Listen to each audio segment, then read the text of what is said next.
Mas Oji Channel dengan berbagi motivasi dan inspirasi. MOC. Dalam perkara saya semakin tidak jelas, ya, tidak ada lampiran audit BPKP yang menguraikan dasar perhitungan kerugian negara tersebut. Ya, seperti sudah kami sampaikan sebelumnya, kami mengharapkan profesionalisme dan transparansi, ya, dari kejaksaan. Jadi dalam hal ini saya berharap agar kejaksaan setransparan mungkin, ya, terkait isu kerugian negara. Mantan Menteri Perdagangan Thomas Lembong mengaku kecewa atas tuntutan yang disampaikan oleh jaksa penuntut terkait dengan kasus korupsi, ya, diduga melakukan korupsi pada saat belum jadi Menteri Perdagangan pada kasus impor gula. Nah, Thomas Lembong ini merasa kecewa karena dakwaannya nggak jelas dari awal, bahkan beliau menyatakan bahwa ini langsung ada eksepsi dari Pak Thomas Lembong. Nah, teman-teman semuanya, kasus ini cukup ramai dibicarakan karena memang seperti ada settingan atau semacam kriminalisasi kepada Pak Thomas Lembong. Nah, bagaimana informasi dan komentar dari Pak Thomas Lembong sendiri terkait dengan setelah adanya sidang perdana untuk pembacaan tuntutan, pembacaan dakwaan, ya, sekaligus komentar dari hakim, sekaligus bagaimana reaksi dari Pak Thomas Lembong itu sendiri. Langsung saja kita simak, ini dia apa komentar Pak Thomas Lembong yang mengaku kecewa dengan dakwaan yang diajukan oleh jaksa penuntut umum. Kita langsung saja simak informasinya berikut ini.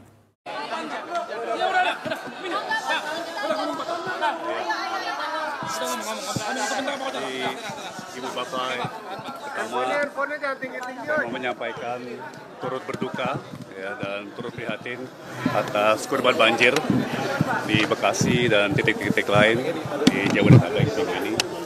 Saya mau menyampaikan doa saya bagi korban banjir tersebut, semoga bisa mengatasi musibah yang mananya baik.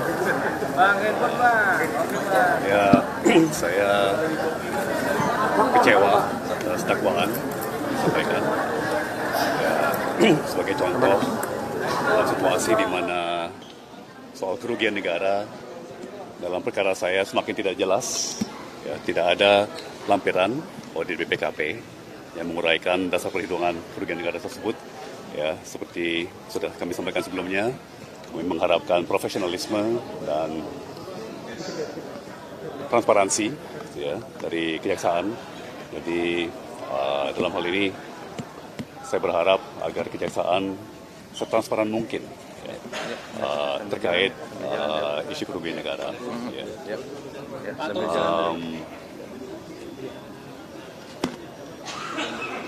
Ya, secara umum saya melihat dakwaan tidak mencerminkan dengan akurat realita yang berlaku pada saat itu, ya, di saat masa-masa yang diperkarakan. Terima kasih semuanya. Pak, soal tidak ada Pak, tidak ada memperkaya juga mau menyampaikan terima kasih yang sebesar-besarnya kepada dukungan masyarakat yang semakin luar biasa, ya. Terima kasih ya kawan-kawan. Tadi sudah didengarkan sendiri bahwa dakwaan tadi betul-betul banyak sekali hal-hal yang obscurable. Obscurable itu pemahamannya tidak cermat, tidak lengkap, dan tidak berdasar. Nah, kami pada hari yang bersamaan, hari ini juga untuk mempersingkat persidangan, kami mengajukan eksepsi. Tadi sudah disampaikan, uraian eksepsinya kawan-kawan sudah menangkap. Mungkin ada Pak Dodi mau tambahkan. Ya, jadi yang terlihat sangat jelas bahwa Pak Tom Lembong itu ditetapkan sebagai tersangka, ya, berdasarkan penerbitan persetujuan impor, ya, yang menurut Undang-Undang Kementerian Negara dan menurut Undang-Undang 30 tentang administrasi pemerintahan, memang itu adalah merupakan kewenangan Pak Tom Lembong sebagai menteri. Nah, jadi penilaian terhadap kewenangan tersebut bukan merupakan ranah daripada tindak pidana. Karena sudah diatur secara ketat, secara tegas, bahwa penilaian terhadap kewenangan itu adalah ranah daripada Undang-Undang Administrasi Negara. Nah, apalagi melihat daripada tempus, ya, tempus perkara Akuo ini dari 2015 sampai 2023. Sedangkan semua uraian peristiwa yang dijadikan dasar dakwaan hanya sampai 2016. Oleh karena itu menimbulkan suatu pernyataan yang sangat, bagaimana periode selanjutnya. Nah, inilah yang menimbulkan tanda tanya, ya, arah dan motivasi daripada pengajuan Pak Tom Lembong sebagai terdakwa. Nah, oleh karena itu tadi kami sudah mengajukan eksepsi, ya, mengenai kompetensi daripada Pengadilan Tindak Pidana Korupsi untuk memeriksa perkara ini. Nah, biarkan nanti majelis hakim yang akan menilai. Seperti itu. Terima kasih. Oke, cukup ya. Kira-kira ada kira-kira nih, misalnya ada kebaikan-kebaikan yang Pak Tom Lembong pernah lakukan dulu, dan itu menjadi salah satu pertimbangan hakim ataupun keadaan beliau yang bisa diringankan bebannya untuk hukumannya, misalnya seperti itu, Pak. Ya, itu jelas di dalam surat persetujuan impor. Ya. Itu ada tembusannya, ya. Betul. Jadi semua persetujuan impor yang dilakukan sudah memenuhi asas-asas umum pemerintahan yang baik, termasuk asas transparansi. Di situ ada tembusannya ke Menteri Perindustrian, Menteri Pertanian, Menko Perekonomian, termasuk Inspektorat Jenderal Kementerian Perdagangan.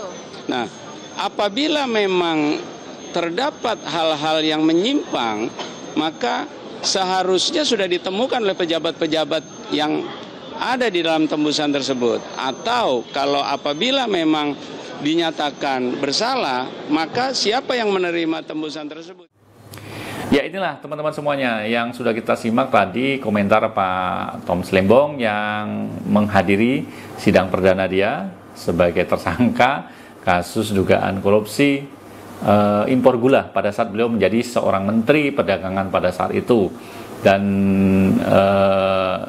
komentar dari para pengacaranya, para pembelanya juga menyatakan bahwa dakwaan yang diajukan ini memang nggak jelas, ya, sangat kecewa, dan mudah-mudahan keadilan tetap ditegakkan begitu, ya, bukan karena ada unsur kriminalisasi atau settingan dan sebagainya. Nyatanya memang konon bahwa Pak Menteri Tom Lembong ini tidak sekalipun terbukti, ya, jaksa penuntut umum tidak bisa membuktikan adanya aliran dana ke rekeningnya Pak Tom Lembong.